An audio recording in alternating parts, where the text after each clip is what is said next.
There are two sorts of travelers, those who stand in line and those who don't. I'm Angel Castellanos for the tour guide, and today I'm giving you the formula of how to bypass this line and go right into the world's largest museum. And don't forget to stay until the very end, because I'll give you the least busy times to visit and exactly how to get to the masterpieces that you actually want to see. Stay tuned.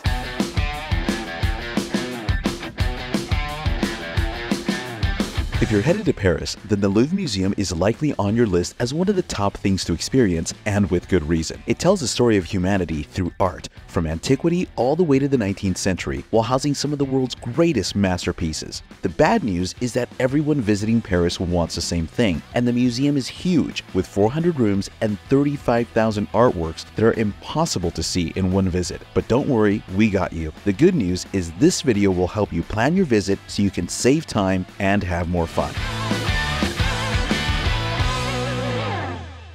The Louvre is located in the center of Paris in what is called the first arrondissement. Getting there is pretty easy to do on foot or by public transportation. It's a 20-minute walk from the Notre Dame Cathedral or 15 minutes from the Orsay Museum. Several popular bus routes stop right outside the famous pyramid at the Place du Carrousel. The main metro stop for the museum is the Palais Royal Musée du Louvre stop, serviced by lines number 1 and 7.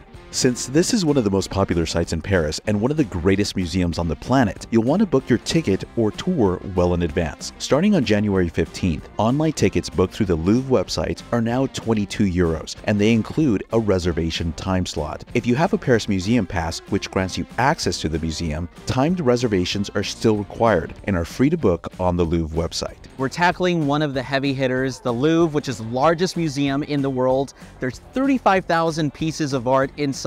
So what I've done is I've made it easy for myself by joining a tour. This is covered on our Paris in a Day tour. Check the links in the description below. I'm here at our meeting point. Our tour is going to get started. We're going to bypass a line, go on in, and hear really great stories from a passionate guide and go exactly to the masterpieces that I want to see.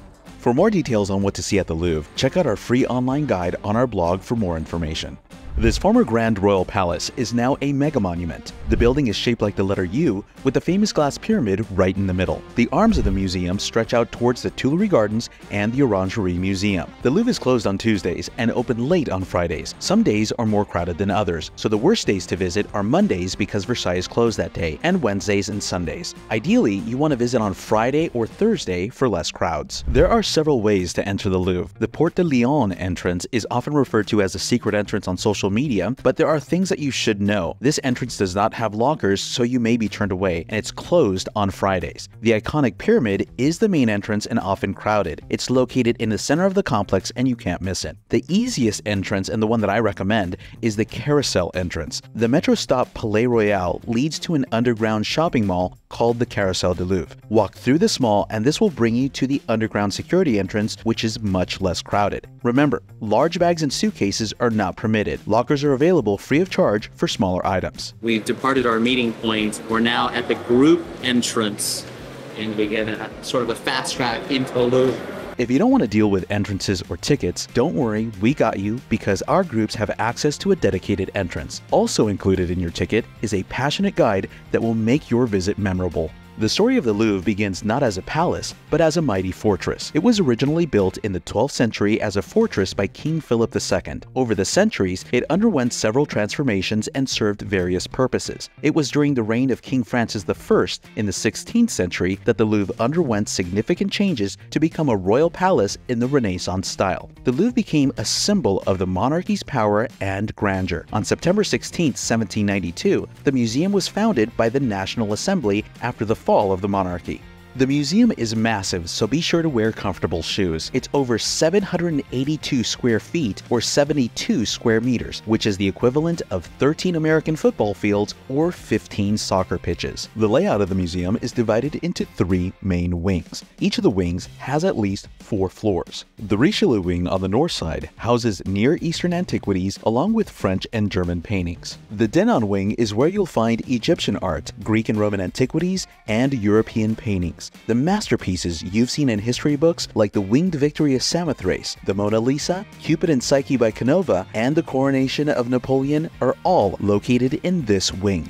The Sully Wing has a collection of Egyptian, Greek, and Roman antiquities in addition to French paintings from the 17th to 19th centuries. This is where you'll find the Venus de Milo. You should plan to spend 2 to 3 hours taking in the artworks. Personally, I spend most of my time in the Sully and Denon Wing because it has the most bang for your buck. If you start on the ground floor of the Sully Wing, you'll immediately see the Venus de Milo. As you eventually make your way to the Denon Wing, you'll see the Winged Victory of Samothrace at the top of the staircase. The Grand Gallery of the Denon Wing has a bevy of European masters from the Renaissance, including Giotto, Botticelli, Da Vinci, Veronese, and Raphael. You'll also see famous works by Delacroix. Remember, the goal isn't to see everything, but to enjoy the historic surroundings, find stories that speak to you, and go home with a new perspective and inspiration. Well, that's it for our time in Paris. I'm Angel Castellanos, the tour guide. Don't forget to comment, like, and subscribe, and smash that bell so you can find our next video. Happy travels, merci, and au revoir.